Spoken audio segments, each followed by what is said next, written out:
আজ বাংলাদেশে অনেক মানুষ ইসলামের এই উত্থান দেখার পরে বিশেষ করে নাস্তিক আর মোরতাদ আর মোনাফিকরা পাগল হয়ে গেছে। ওরা এখন নারীদেরকে বলতে চায় যে না, ইসলাম আসলে তোমরা কিন্তু ঘরবদ্ধ হয়ে যাবে। কথা বলছে না কেন? তোমাদের অধিকার পাওয়া যাবে না, তোমরা মন মতো কাজ করতে পারবে না, তোমাদেরকে বোরকার ভেতরে ঢেকে রাখবে। কে বলেছে আপনাকে?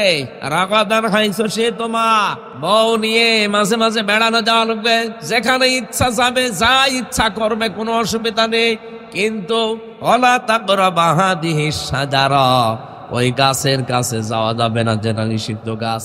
এটা না জান্নাতে ছিল, বাংলাদেশে নিষিদ্ধ গাছ নেই। কি বড়া গাছ নিষিদ্ধ কাজ হচ্ছে, নিষিদ্ধ গাছ বাংলাদেশে হচ্ছে। আল্লাহর 500টা বিধান আছে কোরআনে, এগুলো সব নিষিদ্ধ।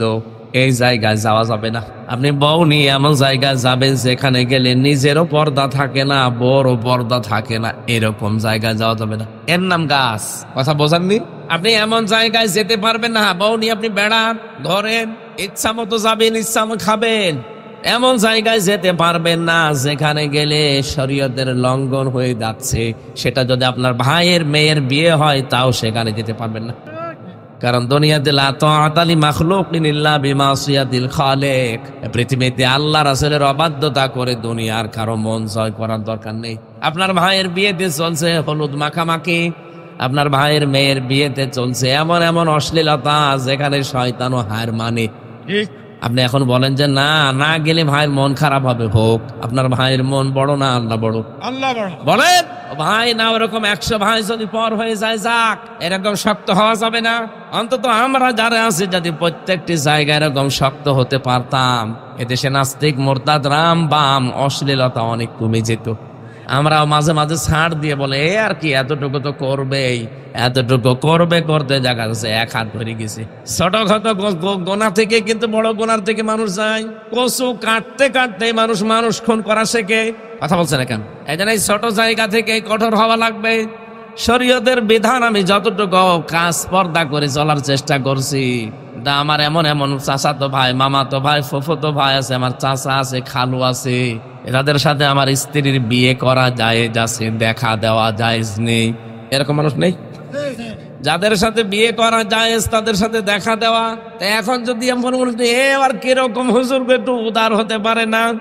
নিজে বিয়ে করে রেখে দিয়েছে, আমরা যে চাচাতো ভাই একটু দেখবো, আমাদের দেখতেও দেয় না। আরে বেটা, তো দেখা জায়েজ নেই, এটা তো আমার বানানো না। বানানো কার? আমি আল্লাহর এই গাছকে, এই নিষেধকে ওভারটেক করে ধরে তো দেখাতে পারি না। এই জায়গায় যদি আপনার মন খারাপ হয়ে যায়, যাক, আপনার মন আমার দরকারই নেই।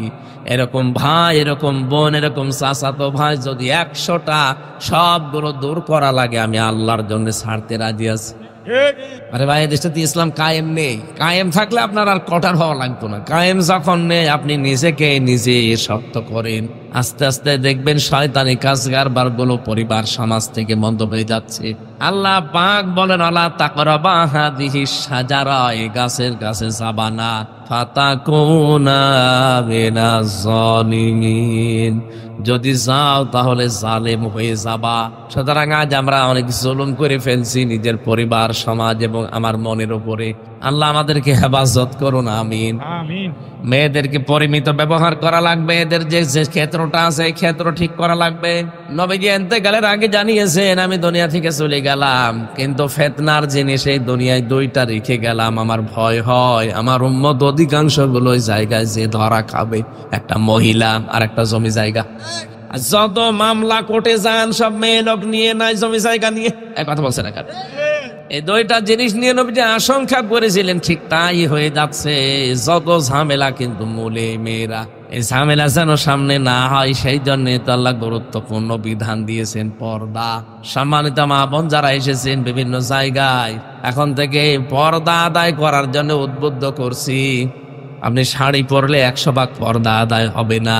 এই জন্য এখন থেকে শাড়ির এই সংস্কৃতি বাদ দিয়ে আপনি সালোয়ার কামিজ বানাবেন।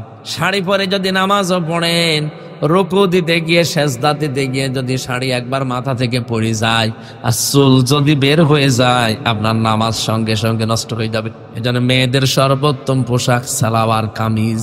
এক কথা বোঝেন? গুরুত্বপূর্ণ কথাগুলো বলছি, বাড়ি যেয়ে মিলাবেন এগুলো। শাড়ি থাকলে শাড়ি অন্যকে, যারা গরিব মানুষ, দিয়ে দেন। দরকার কেটে কুটে অন্য কিছু করুক।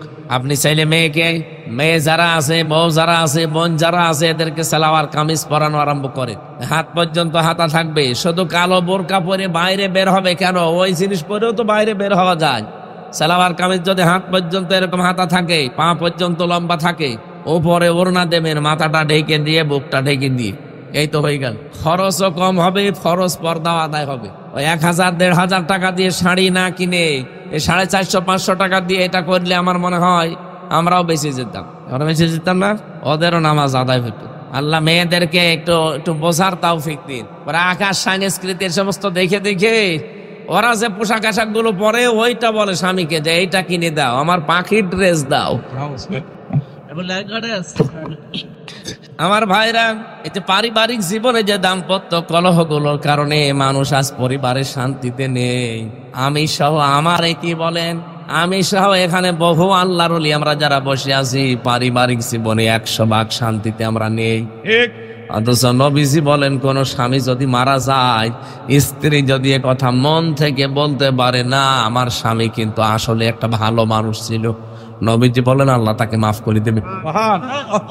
একজন স্ত্রী যদি মরা লাশ পড়ে থাকে, ইমাম সাহেব যদি বলে সত্যি করে বলেন তো আপনার স্ত্রী আপনার মন মতো ছিল, জনগণের সামনে যদি এ কথা স্বামী বলতে পারেন, আমি লোক দেখানোর জন্য না, ফালিমা মাফি কুলুবিহিম, তোমাদের মনের খবর জানেন কে? মন থেকে যদি স্বামী এ কথা বলতে পারে না, আমার স্ত্রী কিন্তু আসলে আমার মন মতো ছিল, নবীজি বলবেন ওর ছোটখাটো অপরাধ আল্লাহ মাফ করে ওরে মা জান্নাতে দিয়ে দেবে। আর আমি জানিয়ে দেশের 100টার প্রায় 98টা স্বামী এ কথা জীবনেও বলবে না যে আমার মন 100% আমার বউ আমার মন মতো ছিল না। কত আলেম বলতে পারবে না এই কথা, কত পীর বলতে পারবে না, এখানে কত হাজী সাহেব, কত মুসলমান এই কথা বলতে পারবে না। তাহলে কোথায় পৌঁছিয়েছে পরিবারটা আপনি টের পাচ্ছেন। 3 বছর জেলে থাকার পর আমি একটা জিনিস আজ করতে পেরেছি, ওখানে জেলে 100 জনের প্রায় 70 জন জেল খাটতে যে পারিবারিক জীবনের কারণে। এজন্য বসে বসে অনেকগুলো বিষয় লিখেছিলাম পারিবারিক জীবন নিয়ে, সেটা এখন বাইরে এসে বই করেছি। দাম্পত্য সমাধান কি, দাম্পত্য যে কলহ চলছে আমাদের পরিবারে, এর সমাধান করার জন্য বইটা আপনি আপনার নিজের স্বামীকে পড়াবেন, আর স্ত্রীর জন্য একটা আছে, ওইটা স্ত্রীকে পড়াবেন। স্টেজ থেকে নিয়ে আজকে বাড়িতে যে পুরা 120 পৃষ্ঠা, দরকার 10 দিন ধরে পড়াবেন। যা লেখা আছে এইভাবে চলা লাগবে সামনে। কারণ পরিবারে যদি আপনি শান্তি না পান, সমাজে শান্তি পাবেন না। সমাজে শান্তি যদি প্রতিষ্ঠা না হয়, রাষ্ট্রে শান্তি জীবনও আসবে না। এখানে প্রত্যেকটা মানুষ দেখবেন কাবা শরীফে যে রুকনে ইয়ামিনী থেকে হজরে আসওয়াদ, এই জায়গাটা পার হওয়ার সময় একটা দোয়া পড়ে, রব্বানা আতিনা ফিদ দুনিয়া হাসানা, হে আল্লাহ দুনিয়ায় হাসানা দাও। দুনিয়ার হাসানা কি? উত্তম স্ত্রী। দুনিয়ার হাসানা কি? উত্তম স্ত্রী ওইটা যে তার স্বামীর অনুমতি ছাড়া বাড়ির বাইরে যায় না, স্বামীর অনুমতি ছাড়া অন্য কার সাথে সম্পর্ক, স্বামী যেটা পছন্দ করে না, যে অমক অমক আমার বাড়িতে আসবে আমি পছন্দ করি না, স্ত্রী ওইটা মেনে চলবে। পাশের বাড়ির সলিমত আমার বাড়িতে আসুক আমি চাই না, অথচ স্ত্রী গোপনে তাকে নিয়ে আসে, কথা বলে, সম্পর্ক তার সাথে আসে। এরকম পরিবার নেই, ওটা উত্তম না। ওটা নামাজ পড়তে পারে, রোজা রাখতে পারে, কালো বোরকা পড়তে পারে, ও উত্তম স্ত্রী হতে পারেনি। ওয়াইদা গাবা আনহা হাফিজাতুহু, স্বামী যখন বাইরে যাবে স্ত্রী নিজেকে কন্ট্রোল করে রাখবে। অতঈনু আলা দীনি যাওজাতিহা, স্বামী যখন দিনের কাজে থাকবে, মানবতার কাজে থাকবে, স্ত্রীর উচিত হচ্ছে ওই স্বামীকে পেছন দরজা দিয়ে সাপোর্ট দেওয়া, সময় দেওয়া, উদ্বুদ্ধ করা। সম্মানিত মা বোন কোথায় কোথায় আছেন আমি জানি না, ভালো করে শোনেন। খাদিজাতুল কুবরা জীবনে 1 ওয়াক্ত নামাজ পড়েনি, একটা রোজা রাখেনি, একবার যাকাতও দেয়নি, জীবনে একটা হজও করেনি, অথচ আল্লাহ নিজে জান্নাতে ঘর বানিয়ে তার জন্য পাঠিয়ে দিয়েছেন। পৃথিবীতে একজন মহিলা যার জন্য জান্নাতে আল্লাহ ঘর বানিয়ে স্বয়ং সুসংবাদ পাঠিয়েছেন জিবরাইলকে দিয়ে। সুবহানাল্লাহ। তার পুরা জীবন আমি পড়ে দেখেছি এইটাই। তিনি আর যাই করেছেন উনি পাননি, এগুলো নামাজ পাননি, রোজা পাননি, হজ পাননি, যাকাত পাননি, কারণ ইন্তেকালের পরে এই বিধানগুলো সব নাজিল হওয়া। জীবনে একটা বিষয় পাওয়া গেছে, উনি স্বামীকে উদ্বুদ্ধ করতেন দিনের জন্য। নিজের যত সম্পদ ছিল সব স্বামীর জন্য তিনি উজাড় করে দিয়েছিলেন। সম্মানিত মা বোনেরা, বলেন তো পৃথিবীতে একটা ইবাদত করলেন না? শুধু স্বামী কেন্দ্রিক থাকার কারণে যদি আল্লাহ জান্নাতে ঘর বানিয়ে পাঠিয়ে দেয়। আর একজনের জীবনী পড়েছি, হযরতে আসিয়া। এই মহিলা তার স্বামীর অত্যাচারিত হওয়ার পরে দোয়া করেছিলেন, আল্লাহ তুমি আমার জন্য জান্নাতে একটা ঘর বানিয়ে দিও যেখানে বসে তোমারে দেখা যায়। এই মহিলার দোয়া কবুল করে আল্লাহ জান্নাতে একটা ঘর বানিয়েছেন। আর ওনার জন্য আল্লাহ নিজে জান্নাতে ঘর বানিয়ে পাঠিয়েছেন। দুইটাই স্বামী কেন্দ্রিক, একটা স্বামীর সেবায় আর একটা স্বামীর অত্যাচারে। এই জন্য আমরা চাই আপনি যখন বাইরে যাবে স্বামী, তখন আপনার লজ্জাস্থান সহ আপনার যা আছে পরিবারে, স্বামীর সন্তান, স্বামীর সম্পদ আপনি হেফাজত করে রাখবেন। স্বামী যদি দিনের কাজে, ইসলামের কাজে, মানবতার কাজে থাকে, তাকে আসিয়া খাদিজার মতো সাহায্য করবেন। কিয়ামতের দিন হয়তো খাদিজার সাথে আপনাকে আল্লাহ জান্নাত দিয়ে দিতে পারেন। স্ত্রী এটা পরীক্ষার জিনিস, বিশাল পরীক্ষাটা আমাদের জীবনে। এই পরীক্ষায় উত্তীর্ণ হওয়ার জন্য মুহাম্মদুর রাসূলুল্লাহর পথ অনুসরণ করা লাগবে। নবীজি পর্যন্ত স্ত্রীর সাথে প্রায় 29 দিন কথা বন্ধ করে দিয়েছিলেন। ওরা বাঁকা হাড়ের তৈরি, তো ছাতা সোজা করতে গেলে ভেঙে যায়। এই জন্য যে যেভাবে চলতে চায় ওইভাবে ওদেরকে কাজ আদায় করে নেওয়া লাগবে। অন্তত যদি মনে হয় যে কিয়ামতের আমার আর দরকার নেই, তাহলে মাঝে মাঝে নামাজের পরে দোয়া করবেন, আল্লাহ দুনিয়ায় তো কপালে দিয়েছো, অন্তত ভালো হয়ে ব্যবহার করার তৌফিক দিও। এই মরণের পরে যেন জঞ্জাল আমার কপালে আর না আসে। কি এরকম বহু স্বামী আমরা আছি, এক কথা বলছে না কেন? দুনিয়ায় তো দিয়েছে, এ যতদিন আছে অন্তত সময়টা কেটে যাক, মরণের পরে এই জঞ্জাল যেন আল্লাহ তুমি আমার কপালে আর দিও না। এরকম দোয়া অনেক স্বামী করে না। এইরকম দোয়া যদি কোনো স্বামী কোনো স্ত্রীর বিরুদ্ধে করে থাকে, ওই স্ত্রী কপাল পোড়া। যদি আপনার স্বামী এটা চায় হযরতে রাসূলুল্লাহর মতো, মাঝে মাঝে হযরতে খাদিজার ইন্তেকালের পরে তিনি চলে যেতেন কবরে। পাশেই তো কবরস্থান দেখেছি, কবরে যে দোয়া করতেন, রব্বুল আলামিন কিয়ামতের কঠিন ময়দানে হয়তো বাবা ছেলের পরিচয় দেবে না, স্বামী স্ত্রীর পরিচয় দেবে না। কঠিন ওই ময়দানে হাসরে যেন আমি আমার খাদিজাকে ভুলে না যাই। কি করেছিলেন স্ত্রী হিসাবে স্বামীর জন্য? অন্য কোন স্ত্রীর নাম তো বলেননি, এই একটা মহিলার নাম কেন বললেন? কি করেছিলেন বলেন তো মা বোনেরা?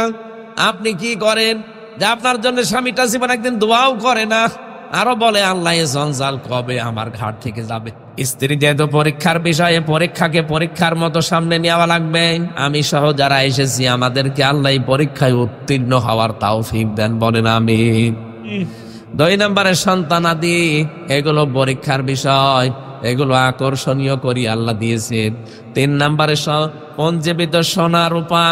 4 নম্বরে এই পৃথিবীতে বাহন যেগুলো আছে, যত রকমের বাহন আছে সবের ভেতরে শামিল। 4 নম্বরে গবাদি পশু পাখি। 5, 6 নম্বরে এই পৃথিবীর শস্য ক্ষেত যেগুলো আছে, জমি জায়গা। এটা বিষয় সামনে নিয়ে আল্লাহ বলেন এর চাইতে উত্তম বিষয় আমি আল্লাহর কাছে আছে।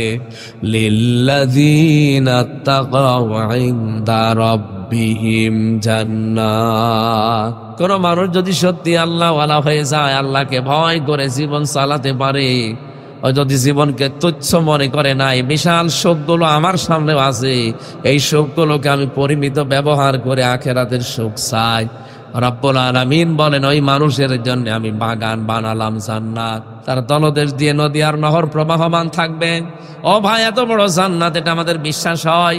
এটা পাওয়ার জন্য অন্তত টাটকা সুখগুলো একটু পরিমিত ব্যবহার করা লাগবে।